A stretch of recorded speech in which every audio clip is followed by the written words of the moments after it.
ቤተሰብ እንዴት ናችሁ? ደህና ናችሁ? እኔ የምላችሁ ማለት ነው አብርሃም ይሄ ነገር እንዲሆን ስለፈለገ ነው እንጂ ህግ ቤት ሄዶ መክሰስ አይችልም እንዴ? መክሰስ እኮ ይችላል እንዴ? ራቁት ቪዲዮ ተይዞብኛል በዛ እያስፈራራችኝ ነው ብሎ ማልፈልጎ ህይወት ላይ ልታኖረኝ እየሞከረች ስለሆነ ትከሰስ ልጅ ብሎ እኮ መክሰስ ይችላል እንዴ? ምንም እኮ ልታረግ እኮ አትችልም። ፈልጎ ነው እንጂ እንዴ ራቁት ቪዲዮ ተይዟል ብለው ማለት አለበት እንዴ? ወይ ሄርሜላ አሳዘነች።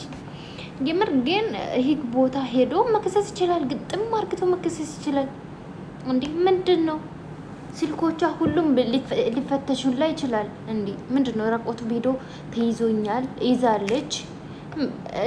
በጣም እያስቀጣታለሁ እንኳን ማለት ነው። በጣም ነው የሚያስቀጣት።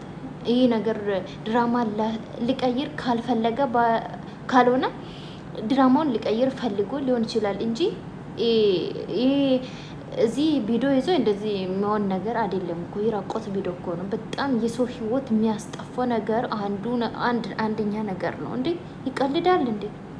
ምንድን ነው መክሰስ እኮ ግጥም አርግቶ ይችላል። ኧረ ወይኔ መስላላት ኖ ሲጀመር አብርሃም ራቆት ቪዲዮ ተይዞ ሳይሆን አፍሮ ነው ያደረገ ነገር በሚዲያ ስለወጣ አፍሮ ነው እንጂ የራቆት ቪዲዮ ተይዞ እየመሰለኝ አይደለም።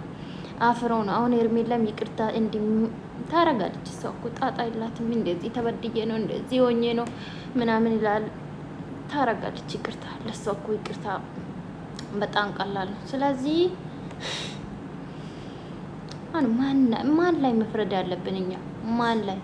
ማንም ላይ አልፈርድም። የራሱ ጉዳይ